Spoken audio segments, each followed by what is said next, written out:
Doncs tenim avui aquí el germà José Luis Vadillo, que és un germà català originari de Burgos, crec, que ara mateix està al Perú.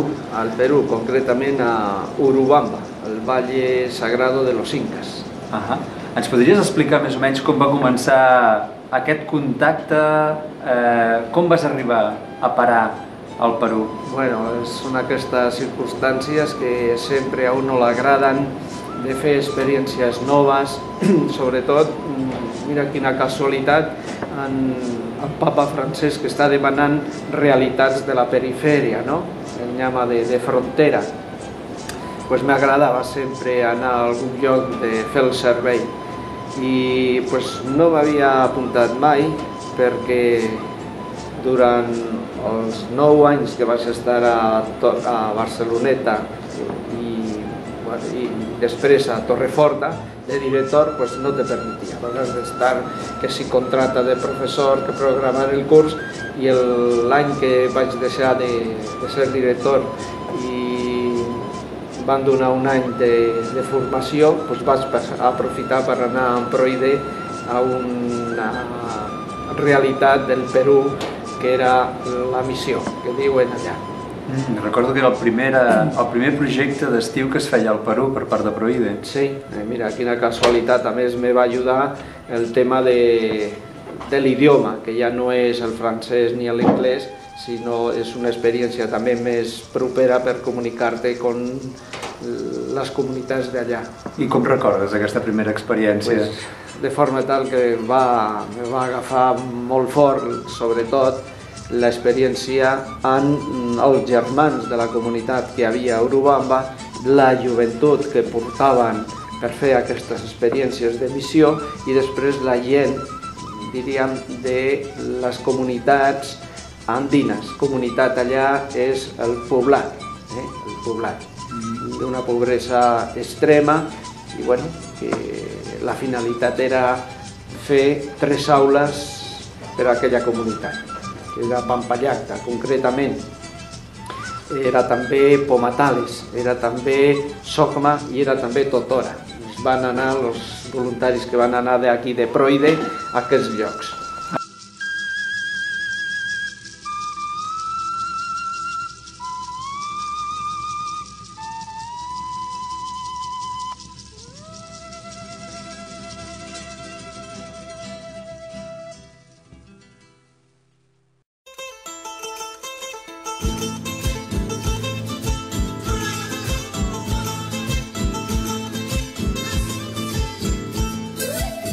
Estem parlant de comunitats, poblacions que estan a les altures dels Andes. Sí, alguna d'elles a 4.000 i pico metres d'alçada sobre el nivell del mar. Amb moltes necessitats, però la finalitat era això, acostar-se una mica a la gent perifèrica de la societat. Van anar amb gent molt ferma de Manlleu i el germà Miguel. I a partir d'aquesta experiència tu vas tornar? Sí, vaig tornar, vaig estar un any a Figueres i vaig demanar al superior ja, perquè estava a punt la jubilació, de continuar l'experiència algun any més i fins ara, ja porto quasi 3 anys allà i bueno, gràcies a Déu em trobo bé, de salut a aquestes alçades i content de fer una labor extra que a vegades jo penso que s'ha de fer no solament allà, sinó acá, i els germans que estan jubilats com jo, hem de fer més coses amb la gent de la perifèria. Quina és la teva tasca concretament ara? Concretament ara ha estat al nivell superior, que serien aquí els ciclos formatius de l'antigua FP, tenim unes carreres de formació per a la gent indígena dels poblats que venen a fer la seva carrera, que és la d'informàtica, és la de construcció civil, la d'indústries alimentàries i la d'agropecuària. Hem demanat alguna més perquè és un lloc de molt turisme, allà com tot el que és el Machu Picchu, Cusco, etc. I hem demanat ja administració i serveis, informació i turisme.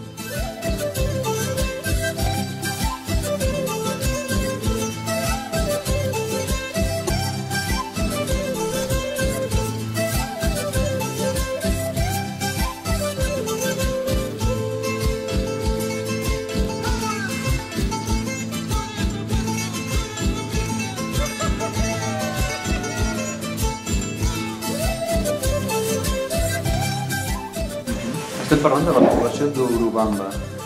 Urubamba està en el Valle Sagrado i les comunitats de les quals em parlaves estaven situades a les altures, per tant era...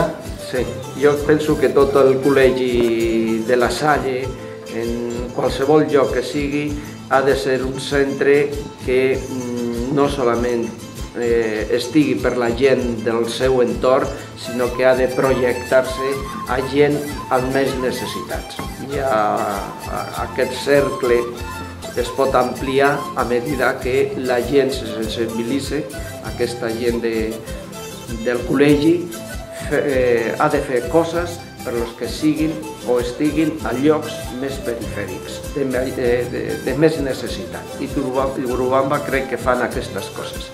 No solament donem classe al dematí a la gent en aquestes carreres, jo concretament, aunque sigui a altres nivells, hi ha nivells de secundària, primària i inicial, però jo estic en les de superior les carreres i a aquests nois se les orienta a que facin tasques a les seves comunitats quan van allà al fi de setmana o quan van en vacances.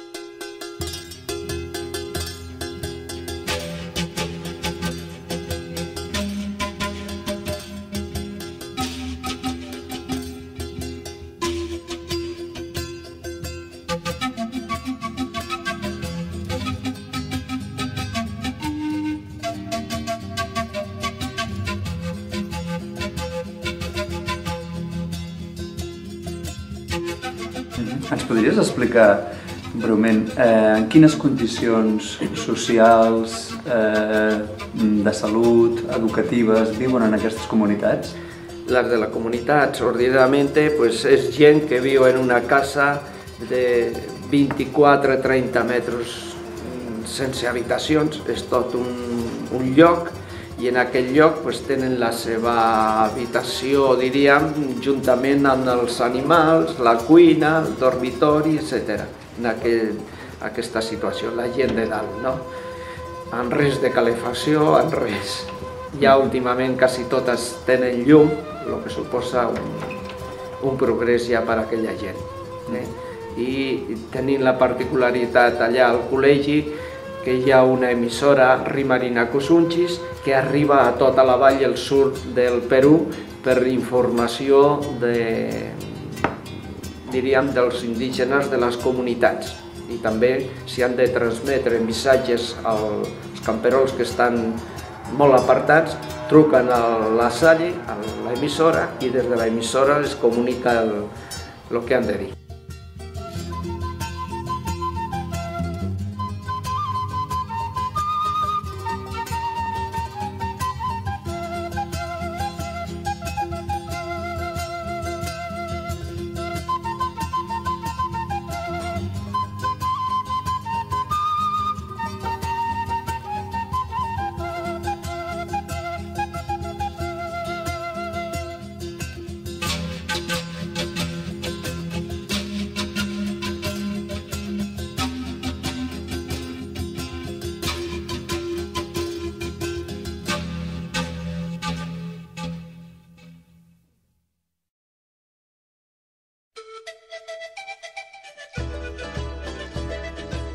L'escolarització és àmplia o és molt limitada? L'escolarització a aquestes altures? A aquestes altures, primer, són mestres que per arribar a llocs a vegades han de caminar durant 2 hores.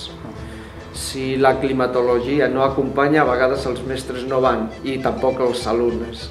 Llavors, falten molts dies de classe, etc. Per les inclemències del temps, perquè suposa que estan a 3.000, 4.000 metres d'alçada i això és una dificultat tant per mestres com per a nois d'anar a aquests llocs. Pensem que els mestres estan donant classe a aquelles escoles durant la setmana, però que no tenen les escoles o el mestre no té una casa o una habitació per quedar-se d'un dia per l'altre. A vegades se queden fan nit en la casa d'una persona d'allà.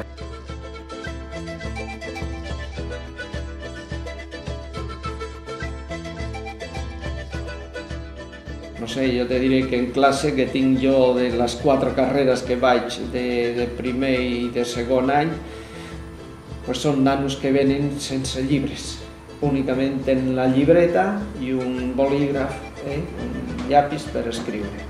I llavors ja diràs tu sortir a una carrera en aquestes condicions, és una limitació.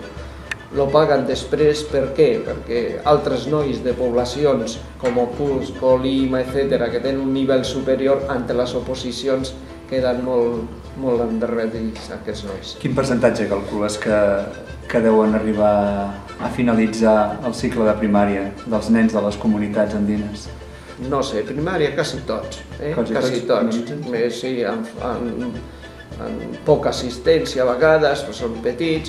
Secundària ja alguns lo deixen perquè es dediquen més a ajudar la família, a cuidar el ramat d'ovelles o d'animals que tenen, de portar les vaques al bestiar a pasturar, i alguns ja lo deixen. I sí, en algunes comunitats d'aquestes, en la majoria, han de baixar a la vall a fer la secundària.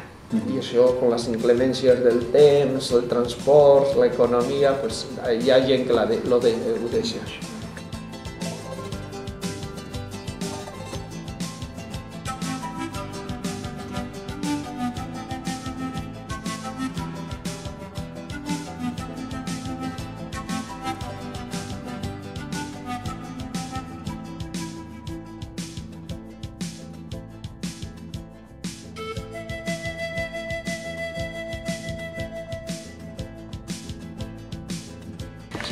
Darrerament, la delegació de Prohí de Tarragona ha estat finançant un petit projecte que es diu Nanipo. Ens podries explicar aquest projecte, que de fet va ser finançat en bona mesura per una activitat solidària que va fer la delegació de Tarragona amb la Colla Jove dels Xiquets de Tarragona? Sí, i són d'aquestes coses que, no sé, jo l'he dit a molta gent, no? Està bé donar classes perquè fas una tasca que aquell que té vocació de mestre omple. La satisfacció com a persona te realitzes, no? Però més que això, allí m'agrada per les activitats extres que fem. I una d'aquestes és la de Nanipo que dius tu, però hi ha altres prolongacions. I al Nadal són bastants classes que projecten activitats de cara a que els nanos aquests que en una xocolatada, en un panetó petit, per a ells és molt fora de l'ordinari, no? És una alegria immensa. I a més, aquests nanos porten una joguina per cadascú de l'escola, del parvulari, i se realitzen com a persones ells majors, ben que els nanos més necessitats les han portat una alegria aquests dies, i el contacte que no es perdi per a continuar altres anys, i sempre és una forma formativa. I nosaltres, en totes les catequesis, que són 7 o 8 pobles que donem catequesis durant l'any, joves que en la seva comunitat fan les catequesis, durant un dia es reuneixen al Col·legi La Salle, allí a Urubamba, i fent tota una activitat de cançons, danses, jocs, i acabem en una xocolatada, en un pa rodó que molts a vegades mengen un trosset i lo guarden pel seu germà petit que està al poble, etc. No veus situacions molt llamatives, i entreguen una joguina. Ordinàriament procurem que les joguines no siguin únicament un carro, un juguete de jugar únicament, sinó que sigui de treball, eines per a l'escola, on sigui un estris de l'escola, per la gent major ja. Pues això lo diem Navidad pel niño pobre, Nanipo, i que gràcies a aquest any a la Colla Jove de Tarragona va enviar una col·lecta que van fer, i van fer tota aquesta activitat gràcies a ells.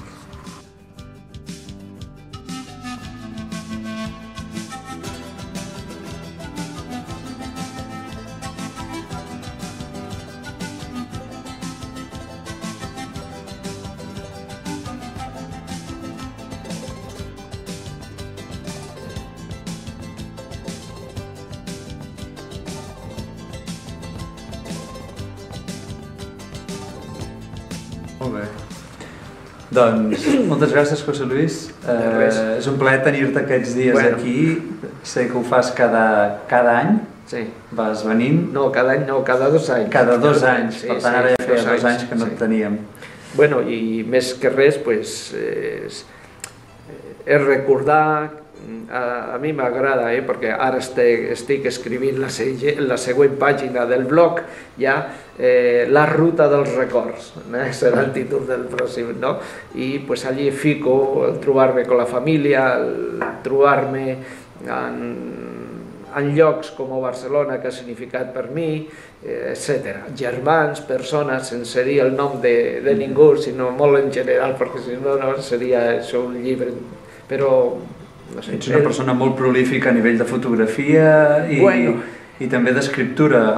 Podries dir alguna al blog en el qual escrius? Saps què passa? És que, primer de tot, la gent d'aquí tenen molta informació en les webs, en els correus electrònics, etc. I com he tingut molts alumnes o moltes persones conegudes, a vegades t'escriuen: José Luis, com estàs? I comences a contar la vida un dia a l'altre i no acabes mai. Llavors vaig dir, ficaré un blog, contaré cosetes més destacades i allí, després de saludar-lo, contestar 4 línies, ja consulten com va. El que passa és que en el blog al començament escrivia de tot i ara aquelles cosetes que són més significatives, que no ha tornat a començar explicant què és l'escola, quins nivells hi ha, etc. Però m'agrada molt tot el que és ser significatiu per a altres persones. I jo crec que en el món que vivim ara, la imatge i l'internet és molt important. És molt important, tant per un educador com per a qualsevol altra persona que vol relacionar-se. En quin nom es pot accedir al teu blog? Bueno, si és públic. Mis apuntes Vadillo. Mis apuntes Vadillo. Sí. Molt bé, moltes gràcies, José Luis. Esperem veure't d'aquí 2 anys més. Gràcies a vosaltres per tota la feina que feu des d'aquí, que des d'aquell lloc s'aprecia molt. Sabem que no podem arribar a tots els llocs, però mira, que no sigui perquè no fem res. Jo penso que això és la idea que ha de tindre qualsevol persona des d'aquí. No arribaré per ajudar aquella persona del tot, però sí el granet d'arena meu aquí està.